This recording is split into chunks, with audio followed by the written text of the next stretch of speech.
एक दिन अचानक आसमान से कार्ड गेम पूरी दुनिया पर छा गया। जब सभी लोग इसे मजाक समझकर नजरअंदाज कर रहे थे, तब मैं हर कार्ड को ट्रेजर की तरह उठाकर जमा कर रहा था, क्योंकि मुझे पता था कि कुछ ही समय बाद ब्लड बॉल रेन आने वाली है। उस समय इंसानों का शिकार करने वाले अनगिनत ब्लड ज़ॉम्बीज उन ब्लड बॉल्स से बाहर निकलेंगे। साथ ही दुनिया का सारा फूड, वाटर और बाकी रिसोर्सेज अपनी ओरिजिनल यूजफुलनेस खो देंगे। अपोकलिप्स में जिंदा रहने के लिए लोगों को सिर्फ कार्ड्स से मिलने वाले रिसोर्सेज और स्पेशल टैलेंट स्किल्स पर निर्भर रहना होगा। लेकिन एक रीबॉर्न पर्सन होने के नाते मुझे पता था कि आज रात ठीक 12 बजे कार्ड्स की पहली बारिश होने वाली है। इसलिए मैं तुरंत घर से निकल गया और सारी तैयारी कर ली। जैसे ही घड़ी ने रात के 12 बजाए, अचानक ऐसा साउंड गूंजा मानो किसी दूसरे प्लेनेट से आ रहा हो। उसके तुरंत बाद मूसलाधार बारिश शुरू हो गई, लेकिन यह सामान्य बारिश नहीं थी। पहले आसमान से पानी गिरता था, मगर अब पोकर कार्ड्स के आकार के कार्ड्स बरस रहे थे। पास की वॉकिंग स्ट्रीट के लोग हैरानी से घरों से बाहर निकल आए और कार्ड रेन को देखने लगे, जबकि मैं पागलों की तरह कार्ड्स बटोर रहा था। बिना किसी सिलेक्शन के किसी भी कलर का कार्ड दिखता तो सीधे बैग में भर देता, क्योंकि ये सभी बेहद इंपॉर्टेंट स्ट्रेटेजिक रिसोर्सेज थे जो अपोकलिप्स में सर्वाइवल रेट को सबसे ज्यादा बढ़ा सकते थे। तभी कार्ड रेन के बीच मुझे एक कार्ड दिखाई दिया जो 7 रंगों की रोशनी से चमक रहा था और धीरे धीरे हवा में तैर रहा था। Legendary rainbow card. मैंने घबराहट में एक गहरी सांस ली और उसकी तरफ दौड़ पड़ा। एक जोरदार डाइव लगाकर मैंने उस रेनबो कार्ड को अपनी मुट्ठी में कसकर पकड़ लिया। लगभग 1 घंटे बाद कार्ड रेन रुक गई और मैं कुल 13 बैग्स कार्ड से भरने में सफल हो गया। वैन के स्टोरेज स्पेस में भरे हुए माउंटेन बैग्स को देखकर मेरा एक्साइटमेंट छिप नहीं रहा था। इस समय ज्यादा से ज्यादा लोग बाहर निकलकर कार्ड्स इकट्ठा करने लगे थे। किसी का ध्यान अपनी तरफ न जाए, इसलिए मैं तुरंत ड्राइविंग करके वॉकिंग स्ट्रीट छोड़कर पहले से बुक किए गए होटल की ओर निकल गया। एपोकलिप्स आने के बाद ही इन कार्ड्स की असली पावर सामने आने वाली थी। अब बस सनराइज का इंतजार था। मैं बेड पर लेट गया, लंबी सांस ली और सो गया। अगले दिन सुबह 8 बजे नीला आसमान अचानक काला पड़ गया। हजारों ब्लड बॉल्स आसमान से गिरने लगे और उनमें से खून से लथपथ ह्यूमन शेप्ड मॉन्स्टर्स निकलकर सबसे नजदीकी इंसानों पर टूट पड़े। मैं चुपचाप कर्टन बंद करके खड़ा रहा। चेहरे पर कोई इमोशन नहीं था। अपोकलिप्स में 5 साल गुजार चुके सर्वाइवर के लिए यह सीन सिर्फ शुरुआत ही। इसे एपेटाइजर भी नहीं कहा जा सकता था। इसके बाद मैंने 2 रेनबो कार्ड्स निकाले और उनमें से एक को पलट दिया। रंग बिरंगी रोशनी के बीच मुझे कार्ड पर बनी एक मस्कीटो दिखाई दी। Talent super recovery body. Super recovery body अपने मालिक को ऐसी बॉडी देता है जिसकी इंजरीज बेहद कम समय में खुद ठीक हो जाती हैं। चिढ़,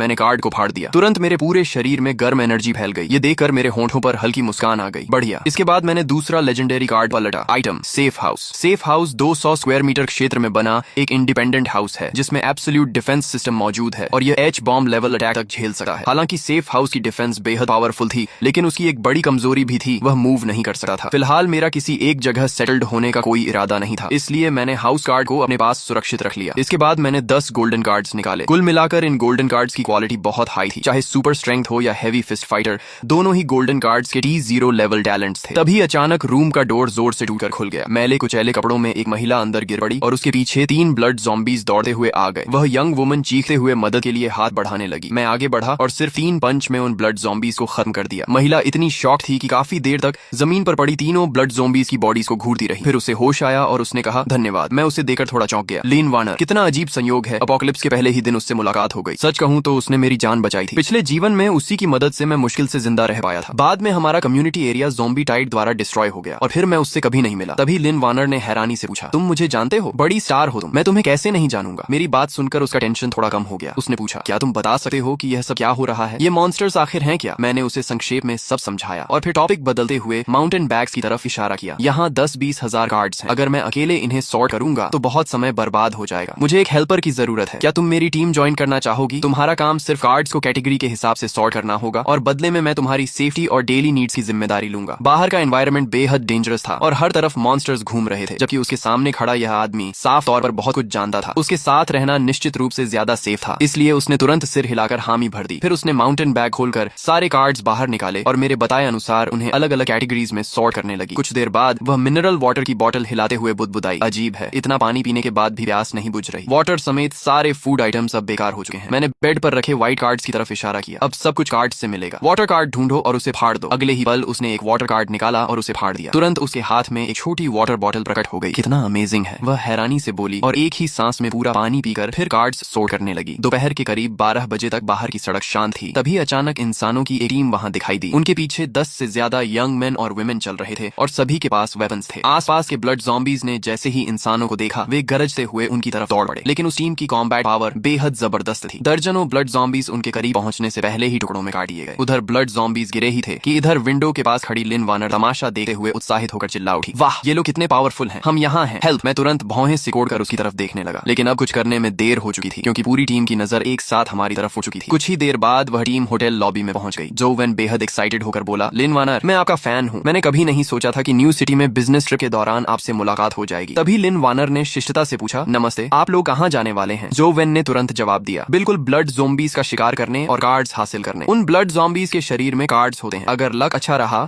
और कोई ब्लू स्किल कार्ड मिल गया तो सर्वाइवल चांस काफी बढ़ जाएगा। मिस लिन, क्या आप हमारे साथ चलना चाहेंगी? हम बहुत स्ट्रांग हैं, जरूरत नहीं है, हम खुद अपनी सुरक्षा कर सकते हैं। चलो वापस चलते हैं। मैंने डॉक्टर को इशारा किया और मुड़कर जाने लगा। तभी जो वेन की नजर मुझ पर पड़ी। वह बोला, भाई जरा रुकिए, पता नहीं कल रात आपको कुछ कार्ड्स मिले या नहीं? कार्ड्स तो मिले हैं, कुछ ही हैं। मैंने कपड़ों के अंदर से दर्जन भर सिल्वर कार्ड्स निकाल लिए। ये देखकर सबकी आंखें लगभग बाहर निकल आईं। इतनी सारी सिल्वर कार्ड्स। जो वेन ने लालच भरी नजरों से उन्हें देखा और गला सूखते हुए बोला, लगता है बड़ी मोटी मछली हाथ लगी है। फिर उसका चेहरा बदल गया और उसकी आंखों में लालच भर गया। तुम अकेले इतने कार्ड्स का क्या करोगे? इन्हें हमें दे दो, हम तुम्हारी तरफ से संभाल कर रखेंगे। मैंने मुस्कुराकर सिर हिलाया और पूछा, क्या तुम अंदाजा लगा सकते हो कि मैं इन सिल्वर कार्ड्स को अपने पास क्यों रखे हुए हूँ और खुद इस्तेमाल क्यों नहीं कर रहा? क्या मतलब है तुम्हारा? जो वेन ने सावधानी से पूछा। मैंने अपनी मुट्ठी भींची और कहा, मतलब यह है कि तुम सब मरने वाले हो। हा हा हा, हम इतने लोग हैं। जो वेन अपनी बात पूरी भी नहीं कर पाया था कि उसकी आंखों के सामने अंधेरा छा गया। अगले ही पल वह पूरी तरह बेहोश होकर जमीन पर गिर पड़ा। सभी लोग शौक में रह गए। उनके सामने खड़े इस युवक ने सिर्फ एक पंच में जो वेन का सिर चकनाचूर कर दिया था, जबकि जो वेन के पास सिल्वर टैलेंट भी था और उसे पलटकर जवाब देने का एक मौका तक नहीं मिला। इसके बाद मैंने एक गोल्डन कार्ड निकाली और उसे फाड़ दिया। तुरंत मेरे हाथ में एक डरावनी ब्लैक ब्लेड प्रकट हो गई, जिससे खतरनाक ऑरा निकल रहा था। अब तुम्हारी बारी है। अच्छा मौका है ये देखने का कि मेरी ब्लेड कितनी शार्प है। रुको, हमने तुम्हारा क्या बिगाड़ा है? हम तुमसे लड़ना नहीं चाहते, हम अभी यहाँ से चले जाते हैं। लेकिन मैंने उनकी एक नहीं सुनी। ब्लैक ब्लेड घुमाते हुए मैं सीधे भीड़ में घुस गया। तुरंत चीख पुकार मच गई। मेरे अटैक शुरू करने से लेकर पूरी टीम के खत्म होने तक कुल 2 मिनट भी नहीं लगे। इस समय लिन वानर जमीन पर बिखरी बॉडीज को देखकर खुद को रोक नहीं पाई और घुटनों के बल बैठकर जोर जोर से उल्टियां करने लगी। उसने सपने में भी नहीं सोचा था कि सामने से सभ्य दिखने वाला यह आदमी इतना निर्दयी और बेरहम हो सकता है। उल्टी खत्म हो जाए तो बॉडीज की तलाशी लेना मत भूलना। सारे कार्ड्स निकालकर मेरे पास ले आना। इतना कहकर मैंने ब्लेड म्यान में डाली और बिना पीछे देखे ऊपर चला गया। लगभग 15 मिनट बाद लिन वानर दर्जनों कार्ड्स लेकर वापस आई। उसकी आंखें लाल थीं और वह लगभग रोते हुए बोली, सॉरी, आगे से मैं कभी बेवजह नहीं बोलूंगी। मैंने हल्की मुस्कान के साथ माउंटेन बैग्स में भरे कार्ड्स की तरफ इशारा किया। काम जारी रखो। अगर मैं तुमसे नाराज होता तो तुम्हें भी उनके साथ काट चुका होता। आखिर अपोकलिप्स अभी अभी शुरू हुआ था। हर कोई इतनी जल्दी इसके अनुसार खुद को नहीं ढाल सका था। इसके बाद अगले कुछ घंटों में कई ह्यूमन टीम्स वहां से गुजरी, लेकिन पिछली घटना से सबक सीख चुकी लिन वानर ने चुप रहना सीख लिया था। शाम ढलते समय दूर से ब्लड ज़ॉम्बीज की डरावनी गर्जनाएं हवा में तैर कर आने लगी। अंधेरा होने वाला है, अब थोड़ा एक्सरसाइज करने का समय आ गया। मैंने बुदबुदाते हुए 5 सिल्वर कार्ड्स उसकी तरफ फेंक दी। ये क्या है? उसने हैरानी से पूछा। बाहर हंटिंग पर जाने से पहले इन 5 कार्ड्स को इस्तेमाल करो। लिन वानर ने एक एक करके सिल्वर कार्ड्स पलटी और पाया कि सभी कार्ड्स सपोर्ट टाइप स्किल्स थी। वह तुरंत समझ गई और बोली, अब समझी मैं कि तुम इतनी देर से सिल्वर कार्ड्स क्यों छांट रहे थे। तुम मुझे एक सपोर्ट टूल पर्सन बनाना चाहते हो। मैं हंस पड़ा। तुम्हें समझ नहीं है, सपोर्ट टाइप लोग सबसे वैल्यूएबल होते हैं। वे अपने साथियों को बड़े बफ्स देते हैं और खुद भी कुछ हद तक सेल्फ प्रोटेक्शन कर सकते हैं। अगर किसी दूसरी टीम ने तुम्हें पकड़ भी लिया तो वे तुम्हें आसानी से नहीं मारेंगे। और अगर तुम्हें टूल पर्सन बनना पसंद नहीं है तो मैं तुम्हारे लिए कॉम्बैट टैलेंट्स का सेट तैयार कर देता हूँ, फिर जाकर ब्लड ज़ॉम्बीज से हैंड टू हैंड फाइट करना। ये सुनते ही लिन वानर ने तेजी से सिर हिला दिया। ब्लड ज़ॉम्बीज के सड़े हुए शरीर की बदबू ही उसके लिए काफी थी। उसे हल्की क्लीनलीनेस ऑब्सेशन थी और वह सिर्फ सोचकर ही असहज हो गई। स्किल्स सीखने के बाद उसने व्यवस्थित रखे कार्ड्स की तरफ देखा और पूछा, लेकिन अगर हम बाहर जाएंगे तो इन कार्ड्स का क्या होगा? मैंने हाथ में पकड़ी गोल्डन कार्ड हिलाई। सारे कार्ड्स व्हीकल में शिफ्ट कर देंगे। इतना कहकर मैंने सारे माउंटेन बैग्स होटल गेट तक पहुंचा दिए। फिर मोटर होम गोल्डन कार्ड फाड़कर आगे फेंक दी। एक चमक के साथ वहां अचानक एक medium sized luxury motor home प्रकट हो गई। उसके अंदर दिन जैसी रोशनी थी। लिन वानर आराम से बैठकर फिर कार्ड सोर्ट करने लगी। हम कहाँ जा रहे हैं? मेरी मानो तो हमारे पास पहले ही इतने कार्ड्स हैं कि 1-2 साल आराम से निकल जाएंगे। अब रिस्क लेने की क्या जरूरत है? किसी सुरक्षित जगह छिपकर रहना ही सबसे अच्छा नहीं होगा? मैंने उंगली हिलाते हुए कहा। अगर आखिर तक छिपे रहे तो रिसोर्सेज खत्म होने के बाद मौत तय है। एपोकलिप्स में लंबे समय तक जिंदा रहना है तो रिसोर्सेज लूट करने होंगे और खुद को लगातार स्ट्रॉन्ग बनाना होगा। तुम्हें पता है मैं रात में ही बाहर क्यों निकलता हूँ? लिन वानर ने सिर हिलाया। रात में ब्लड ज़ॉम्बीज ज्यादा वायलेंट हो जाते हैं और बेहतर क्वालिटी के कार्ड्स ड्रॉ करते हैं। इसके अलावा रात में एक नया मॉन्स्टर भी निकलता है। नया मॉन्स्टर? वह क्या है? ये सुनते ही उसके शरीर में सिहरन दौड़ गई। Night demon. इसकी स्पीड बहुत तेज होती है, स्ट्रेंथ बहुत ज्यादा होती है और डिफेंस भी बेहद हाई होती है। बस इसकी आंखें नहीं देख सकती, बाकी लगभग हर एट्रीब्यूट मैक्स लेवल पर होता है। नाइट डीमन का डिस्क्रिप्शन सुनते ही लिन वानर का चेहरा पीला पड़ गया। अगर नाइट डीमन इतना खतरनाक है तो हम उसे ढूंढने क्यों जा रहे हैं? हाई रिस्क का मतलब हाई रिवॉर्ड होता है। सबसे खराब स्थिति में भी night demon silver card draw करता है। लक अच्छा रहा तो गोल्डन कार्ड और शायद लेजेंडरी रेनबो कार्ड भी मिल सकती है। लेकिन तुमने खुद कहा था कि वह बहुत पावरफुल है। फुली आर्म्ड टीम्स भी उसे नहीं हरा पाती। नाइट डीमन पावरफुल है लेकिन मैं भी कमजोर नहीं हूँ। हम पहुंचने वाले हैं। तुम व्हीकल के अंदर रहना और बफ ऑरा चालू रखना। इस समय रेजिडेंशियल एरिया में कुछ लाइट्स जल रही थी। खुले मैदान में दर्जनों ब्लड ज़ॉम्बीज लाशों को नोच नोच कर खा रहे थे और ज़ॉम्बी ग्रू के बीच एक विशाल मॉन्स्टर लेटा हुआ था। उसकी हाइट कम से कम 2 से 3 मीटर थी और वेट 500 पाउंड से ज्यादा। लिन वानर ने मुंह ढक लिया। उसकी आंखें शौक से फैल गईं। वह सोच भी नहीं सकती थी कि इंसान ऐसे मॉन्स्टर का सामना कैसे कर सकते हैं। तभी मैंने व्हीकल की लाइट्स बंद कर दी, की निकाली और ब्लैक ब्लेड लेकर नीचे उतर गया। नाइट डीमन से निपटने के मेरे पास कई तरीके थे। सबसे आसान तरीका फॉरेस्ट वुल्फ स्नाइपर राइफल से दूर से हेडशॉट करना था, लेकिन मैं अपनी असली कॉम्बैट स्ट्रेंथ टेस्ट करना चाहता था। सबसे महत्वपूर्ण बात यह थी कि क्लोज कॉम्बैट किल का रिवॉर्ड लॉन्ग रेंज किल से कहीं बेहतर मिलता था। यह बात पिछले जीवन में कई टेस्ट के बाद साबित हुई थी। जब हमारे बीच लगभग 20 मीटर का फासला बचा था, तब ब्लड ज़ॉम्बीज ने मेरी गंध महसूस कर ली। वे अपनी ह्यूमन फीस छोड़कर गरजते हुए मेरी तरफ दौड़ पड़े। मैंने शांत भाव से ब्लेड घुमाई। एक स्लैश में कई ब्लड ज़ॉम्बीज कट गए। अगला अटैक हुआ और 5 और ब्लड ज़ॉम्बीज मारे गए। 20 से ज्यादा ब्लड ज़ॉम्बीज मेरे कपड़ों को छू भी नहीं पाए और सभी खत्म हो गए। नाइट डीमन ने धीरे धीरे अपना विशाल शरीर घुमाकर मेरी तरफ देखा। ब्लड ज़ॉम्बीज के मुकाबले उसमें कुछ इंटेलिजेंस भी थी। उसकी इंस्टिंक्ट उसे बता रही थी कि सामने खड़ा इंसान बेहद खतरनाक है। मैंने ब्लेड से खून झटक दिया और आगे बढ़ा। उसी समय नाइट डीमन भी हरकत में आया। वह 7-8 मीटर ऊंची छलांग लगाकर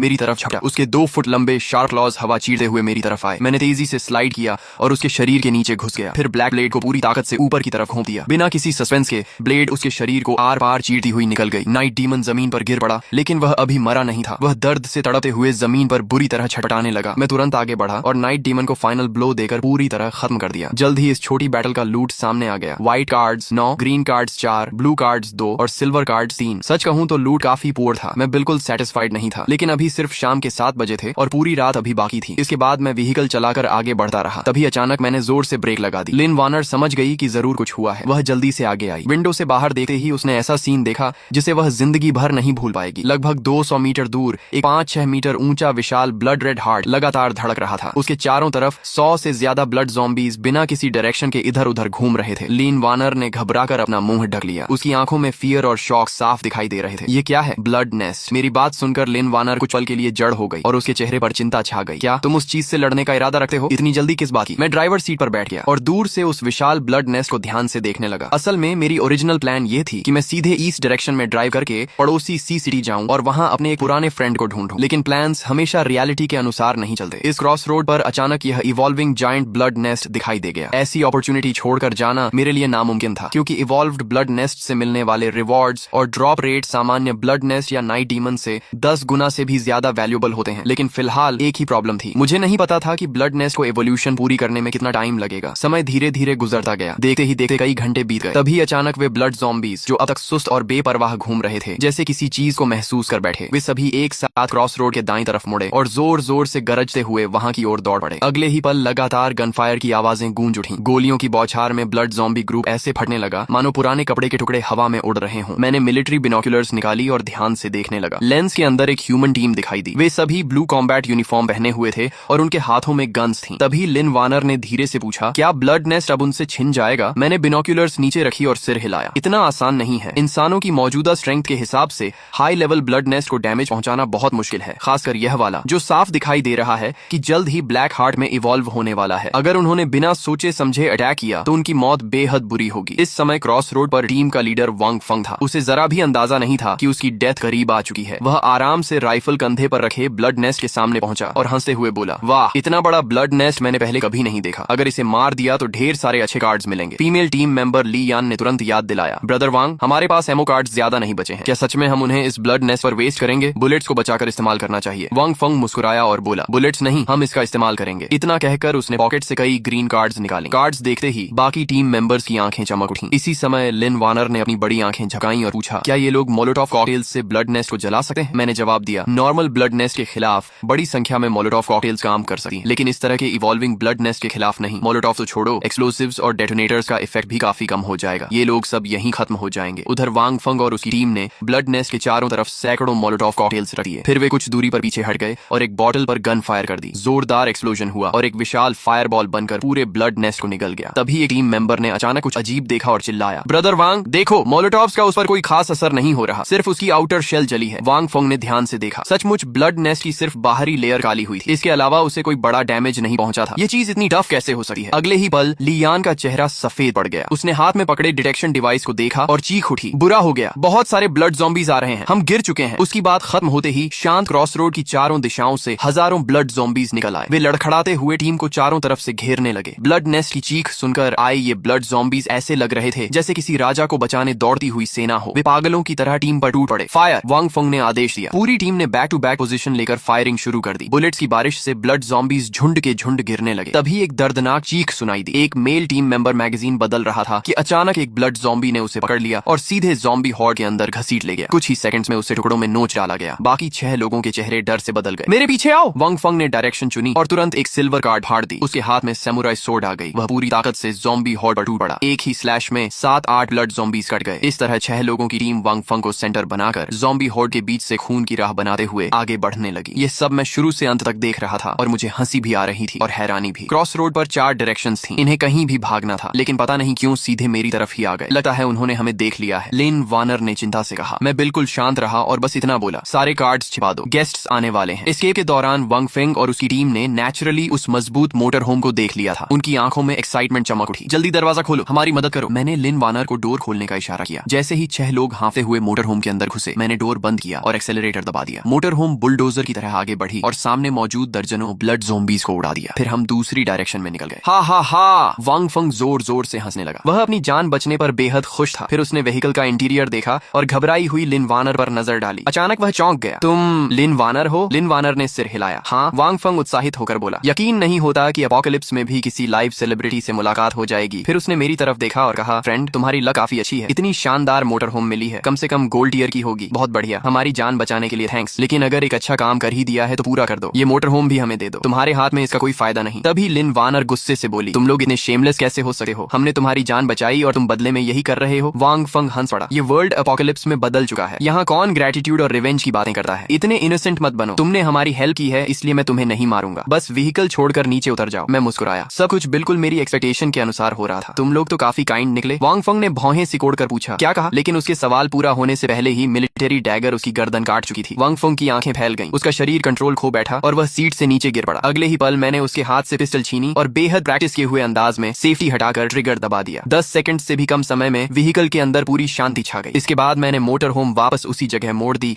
जहां ब्लड नेस्ट मौजूद था। सामने का सीन देखकर कोई भी कांप उठा। पूरे इलाके में हजारों ब्लड ज़ॉम्बीज का समुद्र उमड़ रहा था। मैंने गहरी सांस ली। लगता है फिर से रिसोर्सेज खर्च करने पड़ेंगे। आखिर इतने सारे ब्लड ज़ॉम्बीज को सिर्फ पर्सनल स्ट्रेंथ के भरोसे साफ करना नामुमकिन था। जब तक कई दर्जन लोगों की टीम न हो, उन्हें खत्म करना आसान नहीं था। सबसे पहले मैंने ड्रोन का इस्तेमाल किया और ऊपर से ज़ॉम्बीज पर पेट्रोल छिड़कना शुरू कर दिया। उसके बाद दूसरे ड्रोन की मदद से मोलोटोव कॉकटेल्स को हवा के रास्ते ज़ॉम्बी हॉर्ड के बीच पहुंचाया। अगले ही पल जैसे ही मोलोटोव कॉकटेल्स फटे, नीचे का पूरा इलाका आग के समुद्र में बदल गया। हजारों ब्लड ज़ॉम्बीज एक ही बार में जलकर खत्म हो गए। इसके बाद मैंने मोटर होम के अंदर मौजूद सभी डेड बॉडीज बाहर निकाली और एक एक करके ब्लड नेस्ट के पास फेंक दी। लगभग 5 मिनट बाद जमीन फटने लगी और कई टेंटिकल्स बाहर निकल आए। वे 6 बॉडीज और एक हेड से चिपक गए। वे ब्लड नेस्ट की रूट्स थी। ब्लड नेस्ट इंसानी फ्लैश और ब्लड को अब्सॉर्ब करके एवोल्यूशन या ग्रोथ करता था। जब उसने सभी बॉडीज अब्सॉर्ब कर ली तो विशाल ब्लड नेस्ट अचानक जोर से कांप उठा। उसके अंदर से एक ऐसी अजीब ऑरा निकलने लगी जिसे शब्दों में बयान करना मुश्किल था। एवोल्यूशन शुरू हो गई है। मेरा दिल एक्साइटमेंट से उछल रहा था, लेकिन चेहरे पर हमेशा की तरह शांति बनी हुई थी। तभी लिन वानर ने उत्सुकता से पूछा, एवोल्यूशन के बाद तो यह और भी पावरफुल हो जाएगा, है ना? मैंने सिर हिलाया। एवोल्यूशन के बाद ब्लड नेस्ट इतना स्ट्रांग हो जाता है कि उसे मॉन्स्टर कहना भी कम होगा। फिलहाल पूरी दुनिया में कोई भी अकेला इंसान ब्लैक हार्ट को सोलो फाइट में नहीं हरा सकता, लेकिन एवोल्यूशन प्रोसेस के दौरान ब्लड नेस्ट अपनी सारी एनर्जी कोर में खींच लेता है ताकि ट्रांसफॉर्मेशन पूरा हो सके। दूसरे शब्दों में कहूं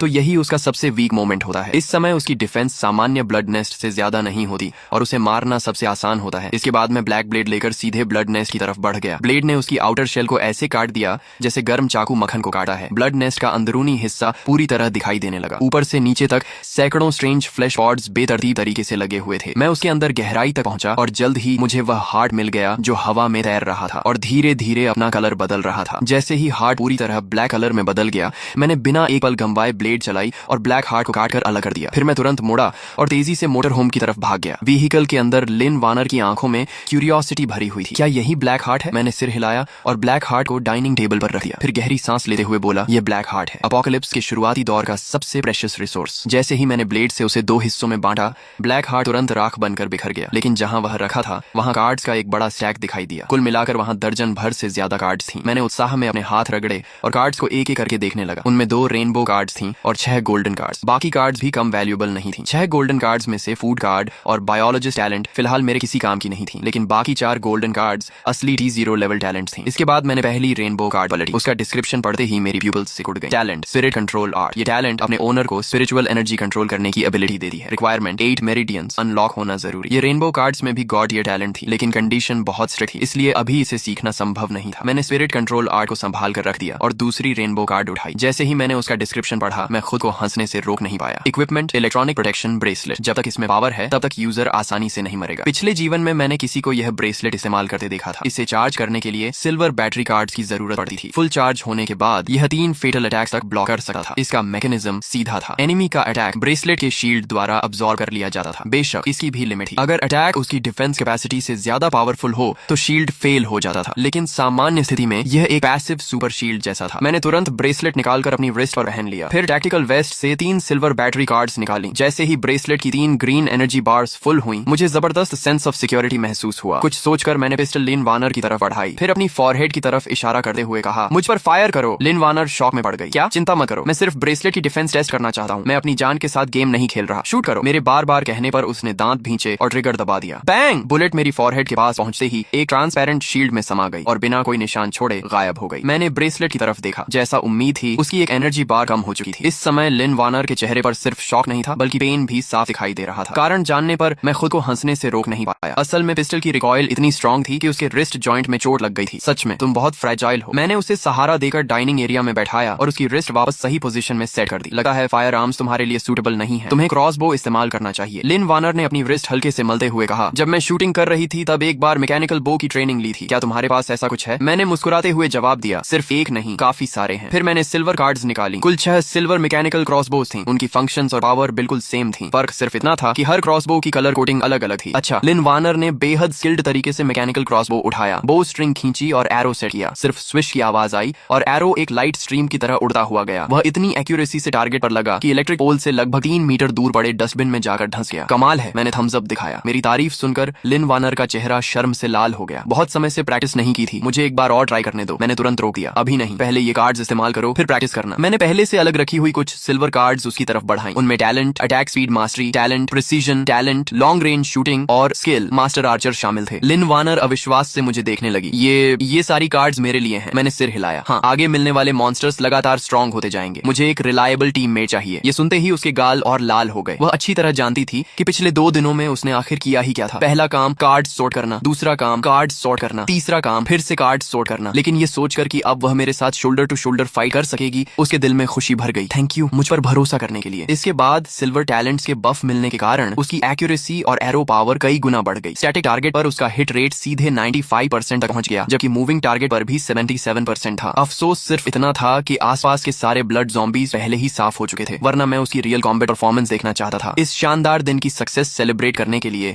मैंने एक सिल्वर फूड कार्ड फाड़ दी। तुरंत सिचुआन हॉट पॉट फीस्ट तैयार हो गई। टेबल पर प्रीमियम बीफ, मटन और तरह तरह की फ्रेश वेजिटेबल्स सज गई। कुल मिलाकर 30 से ज्यादा डिशेस मौजूद थी। वाह, ये तो बहुत लग्जूरियस है, लेकिन इतना खाऊंगी तो मोटी तो नहीं हो जाऊंगी। मैंने सिर पकड़ लिया। ये कैसी बात हुई? बाकी लोग इस एपोकलिप्स में भूखे मरने की चिंता कर रहे हैं और तुम्हें वेट गेन की चिंता हो रही है। तभी ठक ठक ठक की आवाज आई। जब हम दोनों हॉट पॉट का मजा ले रहे थे तभी मोटर होम का डोर जोर जोर से नॉक किया जाने लगा। मैंने ड्राइविंग रिकॉर्डर स्क्रीन पर नजर डाली। पहले मुझे लगा कोई ब्लड ज़ॉम्बी होगा, लेकिन बाहर एक मिडिल एज कपल खड़ा था और वुमन की गोद में 3-4 साल का छोटा बच्चा था। वुमन रोते हुए बोली, प्लीज हमारी मदद कीजिए, हमें 2 दिन से पानी नहीं मिला है, थोड़ा वाटर और फूड दे दीजिए। मैं कुछ पल सोचता रहा, फिर डोर खोल दिया। लिन वानर, कुछ वाटर कार्ड्स और फूड कार्ड्स लेकर आओ। वह जल्दी से कैबिनेट तक गई और कुछ कार्ड्स निकालकर कपल को दे दिए। मिडिल एज कपल भावुक होकर मेरे सामने घुटनों के बल बैठ गए। Thank you. मैंने सिर्फ सिर हिलाया। रात में बाहर सेफ नहीं है, वापस घर जाओ। इतना कहकर मैं डोर बंद करने ही वाला था कि मिडिल एज मैन अचानक बोला, रुकिए 1 मिनट। मैंने बिना किसी नरमी के जवाब दिया, अगर तुम लोग व्हीकल में चढ़ने की परमिशन मांगने वाले हो तो मैं अभी साफ बता देता हूँ कि यह इम्पॉसिबल है। आदमी थोड़ा झेप गया। नहीं, ऐसी बात नहीं है, आपने हमें वाटर और फूड दिया, हम पहले ही बहुत थैंकफुल हैं, हम ऐसा सोच भी नहीं सकते, लेकिन मेरा बेटा सिर्फ 3 साल का है, बाहर बहुत डेंजर है। क्या आप? मैंने उसकी बात पूरी होने से पहले ही मना कर दिया। बिल्कुल नहीं, इस बारे में सोचना भी मत, अभी मेरा मूड अच्छा है, इसलिए चुपचाप चले जाओ। इतना कहकर मैंने सीधे डोर बंद कर दिया। लिन वानर ने कुछ नहीं कहा, वह बस लगातार मुझे देखती रही। मैंने मुस्कुराकर पूछा, क्या हुआ? मेरे चेहरे पर कुछ उग आया है क्या? उसने सिर हिलाया। नहीं, मुझे बस उम्मीद नहीं थी कि तुम उन्हें कार्ड्स दोगे। मैंने शांत स्वर में कहा, वह 3 लोगों का परिवार शायद एपोकलिप्स के सेकंड फेज तक भी जिंदा नहीं रह पाएगा, इसलिए मैंने उन्हें सीरियस सर्वाइवर की तरह देखा ही नहीं। मेरे लिए वे सड़क पर घूमने वाली स्ट्रे कैट्स और डॉग्स जैसे हैं। वैसे भी मेरे पास एक्स्ट्रा रिसोर्सेज थी, थोड़ा दे देने में कोई प्रॉब्लम नहीं। इसके बाद हम आराम से खाकर बैठे रहे। मैंने मिलिट्री बिनोकुलर्स उठाई और स्काई में मौजूद मॉन्स्टर्स को देखने लगा। मेरा अंदाजा था कि ज्यादा समय नहीं लगेगा और दूसरी कार्ड रेंज शुरू हो जाएगी, इसलिए मैंने तय किया कि आज रात कोई एक्शन नहीं करूंगा और पूरा रेस्ट लेकर एनर्जी रिकवर करूंगा। अगले दिन सुबह 7:30 बजे बिल्कुल मेरी प्रेडिक्शन के अनुसार दूसरी कार्ड रेंज शुरू हो गई। हालांकि इसका स्केल पहली रेंज से काफी छोटा था, लेकिन सर्वाइवर्स के लिए यह फिर भी होप लेकर आई थी। आसपास के रेजिडेंट्स खुशी से चिल्लाते हुए कार्ड्स इकट्ठा करने बाहर निकल आए। थोड़ी देर बाद कार्ड रेन खत्म हो गई। ये पूरी रेन 1 घंटे से भी कम चली। इस बार मेरा लक ज्यादा अच्छा नहीं रहा। मुझे सिर्फ कुछ resource type golden card cards मिली, जबकि बाकी सभी ब्लू और ग्रीन कार्ड्स थी। इसलिए मैंने सोचा कि रेजिडेंशियल एरिया में जाकर देखता हूँ, शायद कोई हाई क्वालिटी कार्ड एक्सचेंज करने को मिल जाए। लेकिन रेजिडेंट्स के लिए इस समय सबसे इंपॉर्टेंट चीज फूड और वाटर थी। इसके बाद मैंने फूड और वाटर से भरा एक बैग तैयार किया और उसे अपनी पीठ पर टांग लिया। फिर मैंने लिन वार्नर की तरफ देखकर कहा, व्हीकल के अंदर ही रहना, कोई भी डोर नॉक करे मत खोलना, मैं ज्यादा दूर नहीं जाऊंगा, अगर कोई प्रॉब्लम हो तो मुझे कॉल कर देना। लिन वार्नर ने गंभीरता से सिर हिलाया, तुम भी अपना ध्यान रखना। मैं तुरंत व्हीकल से नीचे उतरा और एक गोल्डन कार्ड फाड़ दी। कार्ड को आगे फेंकते ही खाली ग्राउंड पर एक रेड गोस्ट फायर मोटरसाइकिल प्रकट हो गई। मोटर होम के बाद यह मेरी दूसरी गोल्डन व्हीकल कार्ड थी। इस मोटरसाइकिल का डिस्क्रिप्शन काफी फनी था। गोस्ट फायर मुसीबत में हो तो आठों दिशाओं से लोग सिर्फ लाई करते हैं। सारी तैयारी पूरी होने के बाद मैं गोस्ट फायर मोटरसाइकिल पर बैठा और तेजी से आगे निकल गया। कुछ देर बाद मैं रेजिडेंशियल गार्डन पहुंचा। गार्डन पूरी तरह खाली था, वहां एक भी इंसान दिखाई नहीं दे रहा था। लेकिन मुझे अच्छी तरह पता था कि कॉलोनी के सारे रेजिडेंट्स अपने अपने फ्लैट्स में छिपे हुए थे और इस समय दर्जनों आंखें खिड़कियों के पीछे से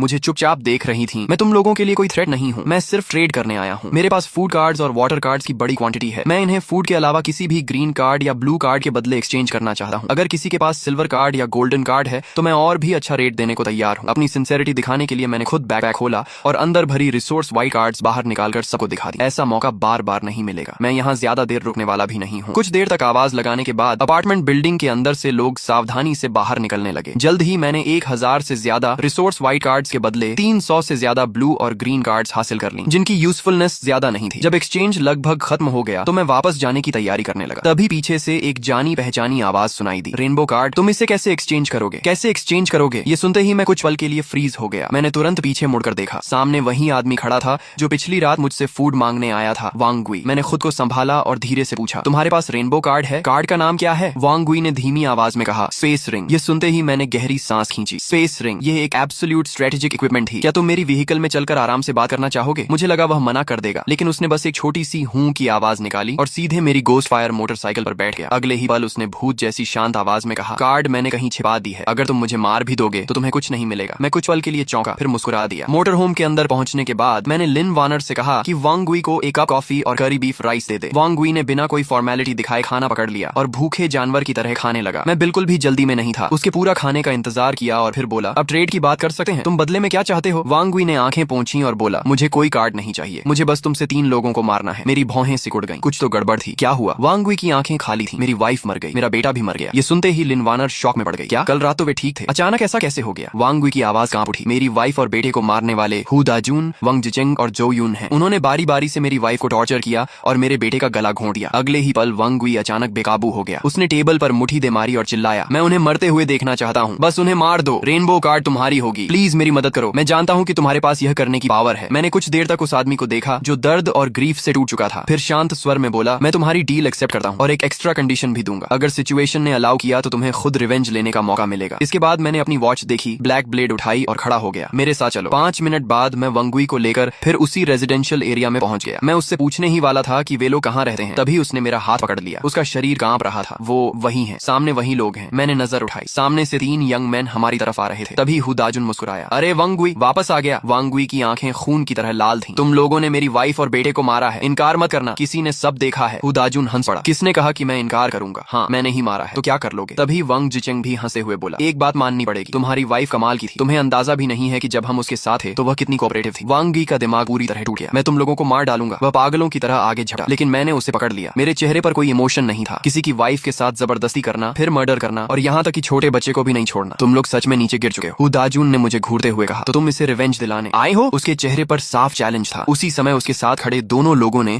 जानबूझकर अपनी वेस्ट पर लगी पिस्टल्स दिखा दी। 3 आदमी, 3 गन्स, उन्हें पूरा कॉन्फिडेंस था। मैं हल्का सा मुस्कुराया, बस तुम तीनों ही हो। अगले ही पल हुदाजुन ने पिस्टल निकाली, मर जा, लेकिन ट्रिगर दबाने से पहले ही मैं फायर कर चुका था। बैंग, बुलेट ने उसकी आर्म तोड़ दी। मेरी बांह। हुदाजुन दर्द से चीखता हुआ जमीन पर गिर पड़ा। वांग जिचेंग और जो यून ने तुरंत मुझ पर फायर करना शुरू कर दिया, लेकिन उनकी बुलेट्स मेरे शरीर को छूते ही गायब हो गई। इलेक्ट्रॉनिक प्रोटेक्शन ब्रेसलेट ने हर अटैक अब्सॉर्ब कर लिया। मुझे एक भी स्क्रैच नहीं आई। मैंने उन्हें सोचने का मौका नहीं दिया। बैंग बैंग, 2 और शॉट्स गूंजे। दोनों की गन होल्डिंग आर्म्स टूट गई। क्यों? मैंने उसे हिट किया था, उसे कुछ हुआ क्यों नहीं? दर्द से दोनों चीखने लगे। इसके बाद मैंने वांग गुई के कंधे पर हाथ रखा और उसे एक ग्रीन ब्लेड कार्ड थमा दी। अब तुम्हें खुद अपनी वाइफ और बेटे का रिवेंज लेने का मौका मिलता है। तुम्हारी रिक्वेस्ट मैंने पूरी कर दी, अब मेरी पेमेंट कहाँ है? वांग गुई ने कांपती आवाज में जवाब दिया, बिल्डिंग के ग्राउंड फ्लोर पर जो ड्रेन पाइप है उसके पीछे। इतना कहकर उसने ब्लेड पकड़ी और धीरे धीरे उन तीनों की तरफ बढ़ने लगा जो जमीन पर पीछे हटे हुए दया की भीख मांग रहे थे। ब्रदर वांग, प्लीज हमें माफ कर दो, हमसे गलती हो गई, हमें छोड़ दो, हम तुम्हारे लिए कुछ भी करेंगे, हमारे पास बहुत सारे कार्ड्स हैं, सब तुम्हें दे देंगे, प्लीज हमें मत मारो। मारो। मैंने एक नजर सीन पर डाली और फिर मुड़ गया। जो करना था मैं कर चुका था। अब लाइफ और डेथ का फैसला वांग गुई के हाथ में था। फिलहाल मेरी दिलचस्पी सिर्फ उस स्पेस रिंग में थी। जैसा उसने बताया था, बिल्डिंग के ग्राउंड फ्लोर के कॉरिडोर के आखिर में मौजूद ड्रेन पाइप के पीछे मिट्टी और इंडस्ट्रियल वेस्ट से ढका हुआ एक छोटा सा छिपा हुआ स्पॉट था। मैंने कार्ड को फाड़ा और रिंग अपनी उंगली में पहन ली। अगले ही पल मेरे दिमाग में एक चौकोर स्पेस दिखाई दिया। आकार में वह सिर्फ 10 क्यूबिक मीटर का था, लेकिन वास्तव में उसमें बहुत सारा सामान रखा जा सकता था। जिस क्षण मुझे स्पेस रिंग के अस्तित्व का पता चला था, उसी समय मैंने तय कर लिया था कि इसका इस्तेमाल किस लिए करूंगा। डेड बॉडी स्टोर करने के लिए। इसके बाद मैं बिल्डिंग से बाहर निकला और एक नजर चारों तरफ डाली। इस समय वांग गुई का पूरा शरीर खून से सना हुआ था। वह ब्लड पूल के बीच बैठा कभी रो रहा था, कभी हंस रहा था। ऐसे समय में किसी भी तरह की सांत्वना मीनिंगलेस लगी। मैंने कुछ नहीं कहा और बस उसके पास से गुजर गया। कुछ घंटों बाद फिर बारिश शुरू हो गई। नहीं, यह सामान्य बारिश नहीं थी, ब्लड रेन। लिन वार्नर की घबराई हुई आवाज ने मुझे जगा दिया। मैं ड्राइवर सीट पर आंखें बंद करके रेस्ट कर रहा था। मैंने विंडो से बाहर देखा। आसमान से अलग अलग साइज के ब्लड स्फीयर्स लगातार गिर रहे थे। उनकी संख्या पहली ब्लड रेन से कम नहीं बल्कि उससे भी ज्यादा थी। चलो अब तुम्हारी आर्चरी स्किल टेस्ट करने का समय आ गया है। इतना कहकर मैं लिन वार्नर को लेकर मोटर होम की रूफ पर चढ़ गया। क्या हुआ? इतनी डरी हुई क्यों लग रही हो? नहीं, मैं डरी नहीं हूँ। फिर कांप क्यों रही हो? लिन वार्नर मुस्कुराई। मैं डर नहीं रही, एक्साइटेड हूँ। पहले सिर्फ तुम्हें मॉन्स्टर्स मारते हुए देखी थी, अब आखिरकार मैं भी तुम्हारे साथ फाइट कर सकती हूँ। देखना, आज मैं अच्छा परफॉर्म करूंगी। बात करते करते उसने क्रॉस बो उठाई, बो स्ट्रिंग खींची और एरो छोड़ा। स्विश। एरो बिजली की तरह उड़कर गया और सीधे एक ब्लड ज़ॉम्बी के सिर को भेद गया। उसकी मूवमेंट स्मूथ और परफेक्ट थी। बहुत बढ़िया, ऐसे ही जारी रखो। मैंने थम्स अप दिखाया। इसके बाद समय तेजी से बीत गया। शाम होते होते हम फिर उसी क्रॉस रोड पर मोटर होम के अंदर लौट आए। नीचे आ जाओ और थोड़ा रेस्ट कर लो। आसपास शायद अब कोई ब्लड ज़ॉम्बी नहीं बचा है। मैंने रूफ पर मौजूद लिन वार्नर को आवाज दी। सिर्फ 2 घंटों के अंदर ही मुझे एहसास हो गया था कि उसमें कॉम्बैट टैलेंट और लर्निंग एबिलिटी बेहद स्ट्रॉन्ग थी। शुरुआत में वह हर ज़ॉम्बी को देकर घबरा जाती थी, लेकिन बाद में लगातार हेडशॉट्स लगाने लगी। उसकी इंप्रूवमेंट स्पीड सचमुच चौंकाने वाली थी। मैंने कुल 61 ब्लड ज़ॉम्बीज मारे हैं। लिन वार्नर खुशी से उछलते हुए व्हीकल के अंदर आई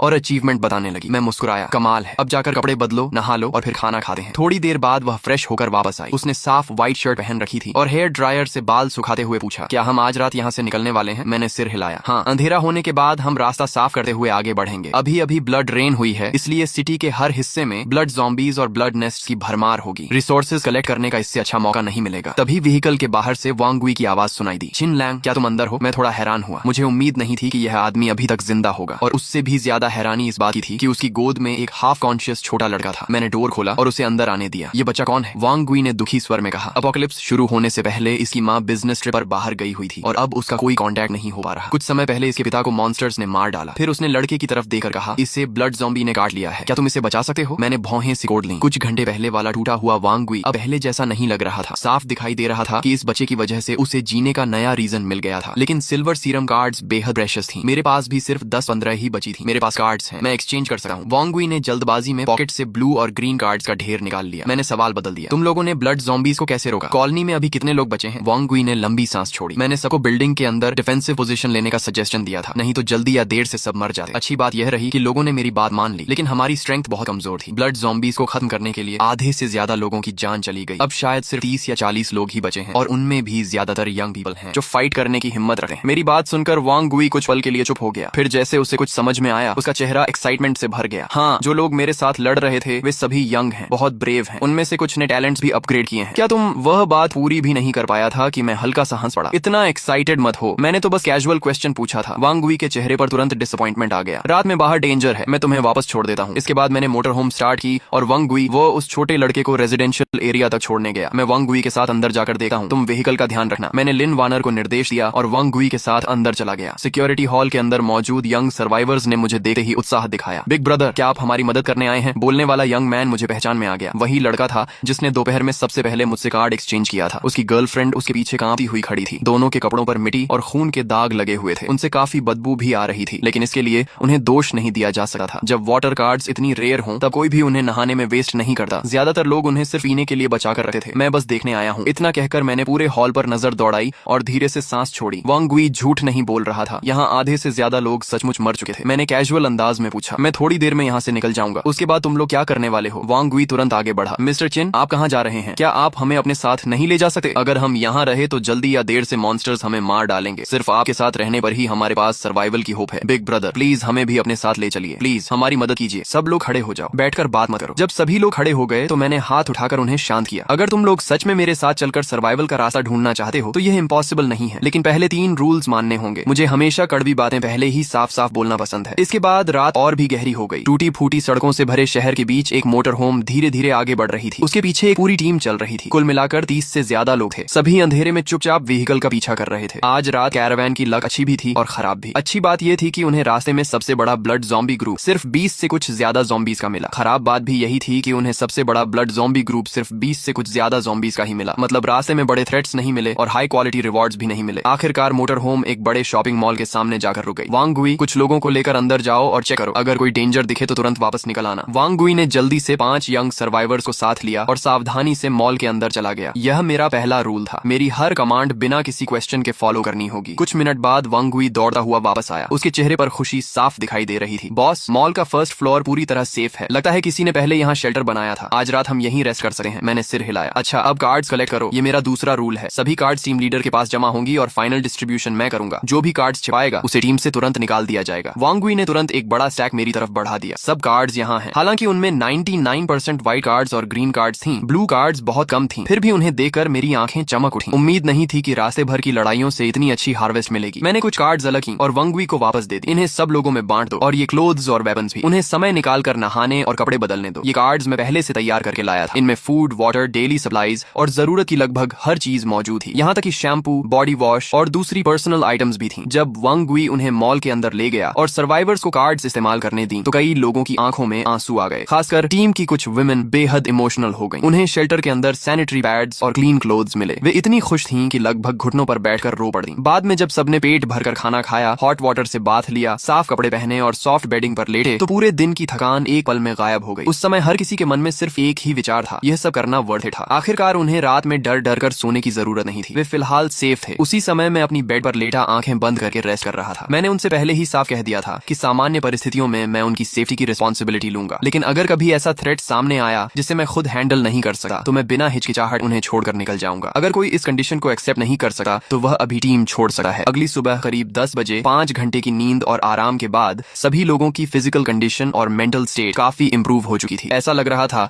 जैसे पूरी टीम एक रात में बदल गई हो। तभी वांग गुई दौड़ता हुआ मेरे पास आया। बॉस, सब लोग रेडी हैं, हम कब निकलेंगे? मैं मोटर होम से नीचे उतरा, लंबी स्ट्रेच ली और पॉकेट से 7 सिल्वर मैकेनिकल बो कार्ड्स निकाली। फिर मैंने उन्हें वांग गुई की तरफ बढ़ा दिया। ये 7 कार्ड्स टीम की विमेन को दे दो, उन्हें ट्रेनिंग शुरू करने को कहो। वांग गुई ने कार्ड्स को देखकर गहरी सांस ली। उसकी आंखों में एक्साइटमेंट साफ दिखाई दे रही थी। बॉस, इतनी सारी सिल्वर कार्ड्स, आपने तो सच में बहुत बड़ा इन्वेस्टमेंट कर दिया। मैं हल्का सा मुस्कुराया। इन्वेस्टमेंट के बिना रिटर्न कहाँ से मिलेगा? इसके बाद मैंने सिल्वर और ब्लू कार्ड्स का एक और स्टैक निकाला और वांग गुई को थमा दिया। इनमें right shields, military grade electric battens, swords और कॉम्बैट वेपन्स थी। इन्हें टीम के उन पुरुषों को देना जिनकी फिजिकल स्ट्रेंथ और फिटनेस अच्छी है। उन्हें साफ बता देना कि अगर जिंदा रहना है तो पूरी जान लगानी पड़ेगी। जो कोई भी मेरा इक्विपमेंट लेकर आलस करेगा या फाइट से बचने की कोशिश करेगा उसके साथ मैं बिल्कुल नरमी नहीं बरतूंगा। वांग गुई तुरंत सिर हिलाने लगा। बॉस, आप चिंता मत कीजिए, अगर कोई भी काम चोरी करेगा तो सबसे पहले मैं ही उसे नहीं छोड़ूंगा। सारी व्यवस्था करने के बाद मैंने अचानक टॉपिक बदल दिया। शौबाओ की तबीयत कैसी है? वांग गुई के चेहरे पर तुरंत एक नरम मुस्कान आ गई। शुक्र है बॉस, आपकी स्पेशल मेडिसिन की वजह से शाओबाओ काफी बेहतर है। वह पूरी रात सोया और सुबह उठे ही भूख लगने की शिकायत करने लगा। बच्चे रिकवरी जल्दी करते हैं। मैंने पॉकेट से 10 ग्रीन कार्ड्स निकाली और उसकी तरफ बढ़ा दी। ये ग्रीन कार्ड्स रख लो और ये मिल्क पाउडर और ब्रेड के पैकेट भी, ये मैं पर्सनल तौर पर तुम्हें दे रहा हूँ। सच कहूँ तो मैं खुद भी इन्हें इस्तेमाल करने से बचा रहा था। वांग गुई की आंखें लाल हो गईं। वह भावुक होकर बोला, बॉस, आपका ये एहसान मैं जिंदगी भर नहीं भूलूंगा। मैंने हाथ हिलाया। ठीक है, अब जाकर अपना काम करो। उसे जाते हुए देखकर मैंने धीरे से सांस छोड़ी। इतनी बड़ी टीम को संभालना आसान नहीं था। चाहे रिसोर्सेज कितनी भी हों, लगातार इस तरह खर्च करने पर वे भी खत्म हो जाती हैं। अब मेरे पास सिर्फ 100 से कुछ ज्यादा सिल्वर कार्ड्स बची थी। आगे मुझे काफी सावधानी से उन्हें इस्तेमाल करना होगा। पूरा दिन मेरे पास कोई खास काम नहीं था, इसलिए मैंने ब्लैंकेट ओढ़ी और आराम से सो गया। शाम होते ही जब अंधेरा उतरने लगा मैंने वांग गुई और बाकी लोगों को निकलने की तैयारी करने के लिए बुला लिया। पिछली रात के अनुभव के बाद कॉलोनी के ये सर्वाइवर्स अब डार्कनेस से पहले जितना नहीं डरते थे। रास्ते में अगर ब्लड ज़ॉम्बीज मिलते तो कई बार लिन वानर को अटैक करने की जरूरत ही नहीं पड़ती। टीम के लोग खुद ही आपसी कोऑर्डिनेशन से आगे बढ़कर ज़ॉम्बीज को घेर कर खत्म कर देते। कैरावैन लगातार 3 घंटे से ज्यादा नॉर्थ डायरेक्शन में बढ़ती रही। जब हम हाईवे एरिया के करीब पहुंचने वाले थे तभी लिन वानर ने अचानक स्काई की तरफ देखते हुए भौहें सिकोड़ लीं। क्या ये मेरी इल्यूजन है? मुझे ऐसा लग रहा है कि आसमान में कुछ उड़ रहा है। उसने आंखें मलते हुए व्हीकल के अंदर सिर घुसाया और अनिश्चित स्वर में पूछा, क्या ब्लड ज़ॉम्बीज उड़ भी सकते हैं? मैंने तुरंत ब्रेक पर जोर से पैर मारा। मोटर होम अचानक रुक गई और लिन वानर लगभग गिर ही पड़ी। तुमने क्या देखा? उसने थोड़ा सोचकर कहा। मैं श्योर नहीं हूँ, लेकिन अगर वह बैट ही तो इतनी बड़ी नहीं हो सकती थी। उसने उस क्रीचर का आकार और शेप बताया। ये सुनते ही मेरी स्कैल्प सुन्न पड़ गई। डिफरेंट डीमन, ये अपोकलिप्स का कौन सा दिन है? अभी से डिफरेंट डीमंस दिखाई देने लगे? सच कहूँ तो डिफरेंट डीमंस खुद इतने डेंजरस नहीं थे। असली प्रॉब्लम कुछ और थी। जहाँ डिफरेंट डीमंस दिखाई देते थे वहाँ आसपास ब्लैक ब्लड स्टार जरूर मौजूद होती थी। डिफरेंट डीमंस दरअसल ब्लैक ब्लड स्टार के स्काउट्स और गार्ड्स होते थे। सिचुएशन खराब है, सब लोग तुरंत पीछे मुड़ो। मैंने बिना देर किए वॉकी टॉकी उठाया और वांग गुई को आदेश दिया। वांग गुई ने 1 सेकंड भी वेस्ट नहीं किया। उसने तुरंत टीम को सिग्नल दिया कि सभी व्हीकल्स के पीछे रहें और फॉर्मेशन बनाए रखें। तभी दूर से एक बेहद तेज और भयानक चीख सुनाई दी। वह ब्लैक ब्लड स्टार की वार्निंग क्राई थी। हमें स्पॉट कर लिया गया है। मैं तुरंत राइफल कार्ड इस्तेमाल करके व्हीकल की रूफ पर चढ़ गया। नाइट विजन टैलेंट की वजह से डार्कनेस का मुंह पर कोई असर नहीं था। जैसे ही मैंने ऊपर देखा, मुझे आसमान में तेजी से उड़ती हुई 7-8 डिफरेंट डीमंस दिखाई दी। इन क्रीचर्स की सबसे बड़ी एडवांटेज उनकी फ्लाइंग स्पीड थी। बाकी अटैक पावर और डिफेंस आमतौर पर एवरेज ही होती थी। मरना चाहते हो? मैंने तुरंत मार्क्समैन स्किल एक्टिवेट की और राइफल से लगातार सिंगल शॉट्स फायर करने लगा।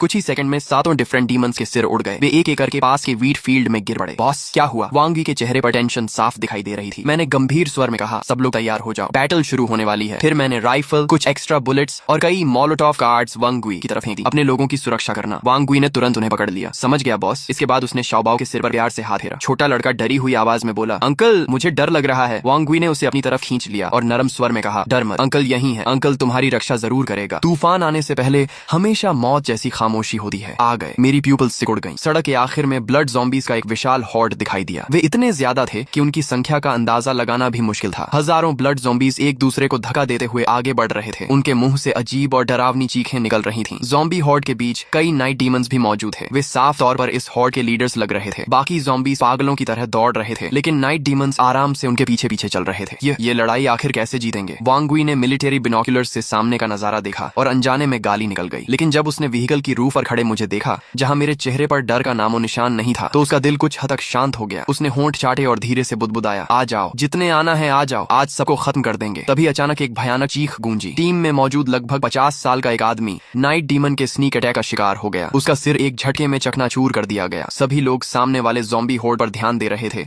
और स्काई को पूरी तरह इग्नोर कर चुके थे। लेकिन ऊपर आसमान में दर्जन भर नाइट डीमंस मंडरा रहे थे, सही मौके का इंतजार करते हुए। फायर! वांगी जोर से चिल्लाया और राइफल उठाकर शूट करना शुरू कर दिया। टीम की विमेन, जिन्हें मैकेनिकल बोज मिली थी, उन्होंने भी स्काई में मौजूद उन काले साए जैसे नाइट डीमंस पर एम कर लिया। नाइट डीमंस की स्पीड बिजली जैसी थी। वांग वी ने पूरी मैगजीन खाली कर दी, लेकिन मुश्किल से एक नाइट डीमन गिरा पाया। सिचुएशन तेजी से कंट्रोल से बाहर जा रही थी। ये देखकर मैंने तुरंत लिन वार्नर को ऑर्डर दिया, वांग वी की साइड सपोर्ट करो, फ्रंट लाइन में संभालता हूँ। अगले ही पल मैंने ऊंचाई से राइफल फायर करना शुरू कर दिया। बुलेट्स बारिश की तरह ज़ॉम्बी हॉर्ड पर बरसने लगी। फ्रंट लाइन के ब्लड ज़ॉम्बीज एक के बाद एक गिरते गए, लेकिन उनकी संख्या इतनी ज्यादा थी कि सिर्फ राइफल के दम पर उन्हें रोकना इम्पॉसिबल था। अच्छी बात यह थी कि मैं पहले से तैयार था। मैंने स्पेस रिंग में हाथ डाला और ग्रेनेड्स तथा एक्सप्लोसिव्स निकालकर सीधे ज़ॉम्बी हॉर्ड के बीच फेंक दिए। Boom boom boom! धमाकों की आवाज से पूरा इलाका कांप उठा। आग और शॉकवेव्स ने ज़ॉम्बी हॉर्ड के बीच कई बड़े खाली क्षेत्र बना दिए। यह दृश्य देखकर वांग वी की आंखें चमक उठी। उसके मन में सिर्फ एक ही विचार था, बॉस सच में मॉन्स्टर है। उसी समय लिन वार्नर, जो अब एक असली शार्प शूटर बन चुकी थी, अपनी पोजीशन पर पहुंच गई। राइफल फायर, मैकेनिकल बो सपोर्ट और मेरे लगातार फायर बॉम्ब अटैक्स के कॉम्बिनेशन ने ज़ॉम्बी हॉर्ड को 50 मीटर से आगे बढ़ने नहीं दिया। तभी अचानक दो नाइट डीमंस फायर पावर की परवाह किए बिना सीधे चार्ज कर गए। वे लेफ्ट और राइट दोनों तरफ से व्हीकल रूफ पर झपटे। उनकी स्पीड किसी रेसिंग कार से कम नहीं थी। लिन वार्नर डर के मारे चीख उठी, लेकिन मैंने बिना घबराए ब्लैक ब्लेड निकाल ली। स्लैश! एक चमकती हुई ब्लेड लाइट हवा में लहराई। लगभग आधा टन वजनी नाइट डीमन बीच से 2 हिस्सों में कट गया। मैं रुका भी नहीं, एक कदम आगे बढ़ा और हॉरिजॉन्टल स्लैश मारी। दूसरा नाइट डीमन प्रतिक्रिया भी नहीं कर पाया था कि उसके सिर का आधा हिस्सा उड़कर कई मीटर दूर जा गिरा। सिर्फ एक पल में 2 इलीट मॉन्स्टर्स खत्म। मैंने बिना किसी इमोशन के ब्लेड वापस रखी और राइफल उठा ली। फिर से लगातार फायर शुरू हो गया। दोनों पक्ष पूरे 8 मिनट तक भिड़े रहे, लेकिन फिर एक अजीब बात हुई। जो ज़ॉम्बी हॉर्ड अभी तक पागलों की तरह चार्ज कर रही थी,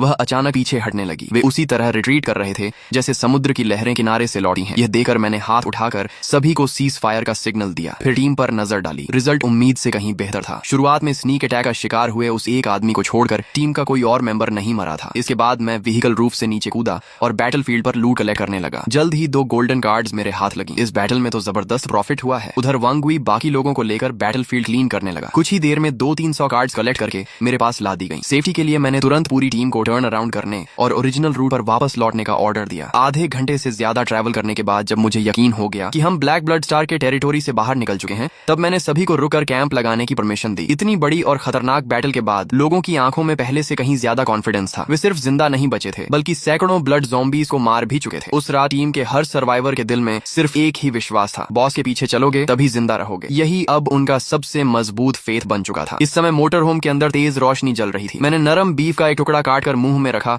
और हल्का सा भौहें सिकोड़ ली। ये बैटल भले ही जीत ली गई थी, लेकिन अगर सामने मौजूद ब्लैक ब्लड स्टार को खत्म नहीं किया गया तो आगे बढ़ने के लिए बहुत बड़ा चक्कर लगाना पड़ेगा। मेरे पास मोटर होम था, इसलिए मुझे कोई फर्क नहीं पड़ता था, लेकिन वांग वी और उसके लोगों के लिए यह सफर सहना आसान नहीं था। तभी कार्ड्स की सॉर्टिंग पूरी कर चुकी लिन वार्नर जल्दी से रिपोर्ट देने लगी। इस बार कुल 317 कार्ड्स मिली हैं। मैं सोच से बाहर आया और सिर हिलाया। प्रॉफिट तो हुआ है, लेकिन अभी भी उतना नहीं जितना मुझे उम्मीद थी। इसके बाद मैंने स्पेस रिंग से नाइट डीमंस द्वारा ड्रॉ की गई 2 गोल्डन कार्ड्स निकाली। एक वेपन ब्लड पैटर्न गन थी और दूसरी टैलेंट कीन स्मेल। लिनवनर उत्सुकता से देखने लगी, लेकिन मैंने बस होंठ मोड़ दिए। ये टैलेंट सुनने में अच्छी लगती है, लेकिन इसका साइड इफेक्ट बहुत खतरनाक है। एपोकलिप्स में अगर तुम्हारी स्मेल बहुत ज्यादा तेज हो जाए तो हर समय ब्लड ज़ॉम्बीज की सड़ी हुई बदबू ही महसूस होगी। ऐसी हालत में लाइफ क्वालिटी सीधे जमीन पर आ जाएगी। लिनवनर को तुरंत समझ आ गया, फिर हंसते हुए बोली, वैसे डाइट कंट्रोल और फिगर मेंटेन करने के लिए ये टैलेंट बुरी नहीं है। समय तेजी से बीता और अगली सुबह आ गई। एक dark green military truck camp के बाहर आकर रुका। एक मजबूत शरीर वाला क्रू कट हेयर कट वाला आदमी ली जेंकी 5 ताकतवर आदमियों के साथ ट्रक से कूदा और मुस्कुराते हुए जोर से बोला, घबराइए मत, हम यूनिटी कम्युनिटी की सर्च टीम से हैं। हम आपके लीडर से बात करना चाहते हैं। ये देखकर मेरे होंठों पर हल्की सी रहस्यमयी मुस्कान उभर आई। मैं जानबूझकर एक भोले और अनुभवहीन युवक जैसा व्यवहार करते हुए आगे बढ़ा, जैसे मुझे किसी बात की समझ ही न हो। ली जेंकी ने यह सब नोटिस किया, लेकिन फिर भी उसने बेहद ईमानदार अंदाज में कहा, भाई, मेरे कैंप में मजबूत डिफेंस लाइन और भरपूर रिसोर्सेज हैं। अपने लोगों को लेकर हमारे साथ चलो। एपोकलिप्स में ग्रुप बनाकर रहोगे तभी जिंदा रह पाओगे, मानना पड़ेगा। उसकी बातों में काफी आकर्षण था। मेरी इंस्टिंक्ट कह रही थी कि वह कोई बुरा इंसान नहीं है, इसलिए मैंने फैसला किया कि एक बार जाकर देखना चाहिए। वैसे भी रास्ते में ही था, देखने में कोई नुकसान नहीं था। इसके बाद मैं अपने 30 से ज्यादा लोगों को लेकर कैंप में पहुंचा। साफ सुथरे कपड़े, आत्मविश्वास से भरे चेहरे और अनुशासित चाल ढाल देखकर वे एपोकलिप्स की किसी रेगुलर आर्मी जैसे लग रहे थे। उनकी मौजूदगी ने आसपास मौजूद बिखरे बालों और मैले कपड़ों वाले रेफ्यूजीज को पूरी तरह फीका कर दिया।